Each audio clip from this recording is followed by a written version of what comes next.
ಪುನರುತ್ಥಾನದ ನಂತರ ಯೇಸು ಕ್ರಿಸ್ತನು ತನ್ನ ಶಿಷ್ಯರಿಗೆ ಕೇಳಿದ ಪ್ರಶ್ನೆ, ನೀವು ಏಕೆ ಗಾಬರಿಗೊಳ್ಳುತ್ತೀರಿ?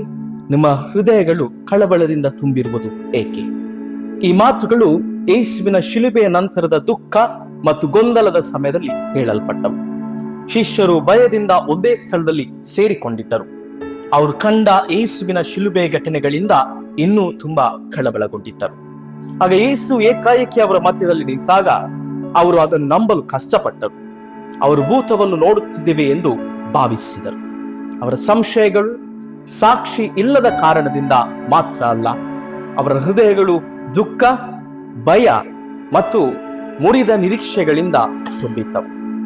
ಈ ಪ್ರಶ್ನೆಯನ್ನು ಕೇಳುವ ಮೂಲಕ ಯೇಸು ಅವರ ಗಮನವನ್ನು ಅವರ ಹೃದಯಗಳ ಕಡೆಗೆ ತಿರುಗಿಸುತ್ತಾನೆ.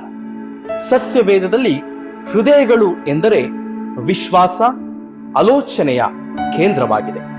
ಶಿಷ್ಯರು ಯೇಸು ಪುನರುತ್ಥಾನ ಆಗುವ ಬಗ್ಗೆ ಹೇಳಿದ್ದನ್ನು ಕೇಳಿದ್ದರು.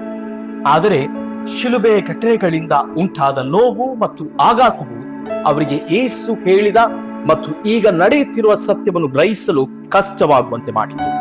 ಯೇಸು ಅವರನ್ನು ಗದರಿಸಲಿಲ್ಲ, ಬದಲಾಗಿ ದಯೆಯಿಂದ ಪ್ರತಿಕ್ರಿಯಿಸಿದನು. ಅವನು ತನ್ನ ಗಾಯಗೊಂಡ ಕೈಗಳು ಮತ್ತು ಕಾಲುಗಳನ್ನು ಅವರೆಡೆಗೆ ಚಾಚಿದನು ಮತ್ತು ಶಾಂತಿಯೊಂದಿಗೆ ಅವರ ಮಧ್ಯೆ ನಿಂತನು. ಹೀಗೆ ಅವರ ಭಯದಿಂದ ತುಂಬಿದ ಹೃದಯಗಳು ನಿಧಾನವಾಗಿ ವಿಶ್ವಾಸದ ಕಡೆಗೆ ಸಾಗಲು ಆರಂಭಿಸಿದವು. ಈ ಘಟನೆ ಒಂದು ಮಹತ್ವದ ಆತ್ಮಿಕ ಸತ್ಯವನ್ನು ತಿಳಿಸುತ್ತದೆ. ಯೇಸುವನ್ನು ನಿಷ್ಠೆಯಿಂದ ಅನುಸರಿಸುವವರಲ್ಲಿ ಕೆಲವೊಮ್ಮೆ ಸಂಶಯಗಳು ಉಂಟಾಗಬಹುದು, ಆದರೆ ಜೀವಂತನಾದ ಕರ್ತನು ನಮ್ಮನ್ನು ಬಿಟ್ಟು ಬಿಡುವುದಿಲ್ಲ. ಅವನು ಸಹನೆಯಿಂದ ತನ್ನನ್ನು ನಮಗೆ ಪ್ರಕಟಿಸುತ್ತಾನೆ ಮತ್ತು ಭಯದಿಂದ ವಿಶ್ವಾಸದ ಕಡೆಗೆ ಬರಲು ನಮಗೆ ಆಹ್ವಾನಿಸುತ್ತಾನೆ.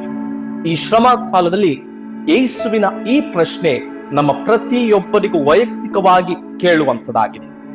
ಈ ಪ್ರಶ್ನೆ ನಮ್ಮ ಹೃದಯಗಳನ್ನು ಪರಿಶೀಲಿಸಲು ಕರೆ ಕೊಡುತ್ತದೆ. ನಮ್ಮ ಸಂಶಯಗಳು ಮತ್ತು ಭಯಗಳನ್ನು ಆತನ ಮುಂದೆ ತರುವಂತೆ ಸಹಾಯಿಸುತ್ತದೆ. ಹೀಗೆ ಆತನ ಸಾನ್ನಿಧ್ಯವು ನಮ್ಮ ವಿಶ್ವಾಸವನ್ನು ಹೊಸದಾಗಿ ಬಲಪಡಿಸಿ ಪುನರುತ್ಥಾನದ ನಿರೀಕ್ಷೆಯ ಕಡೆಗೆ ನಾವು ನಡೆಯುವಂತೆ ಮಾಡುತ್ತದೆ. ಆಮೆನ್.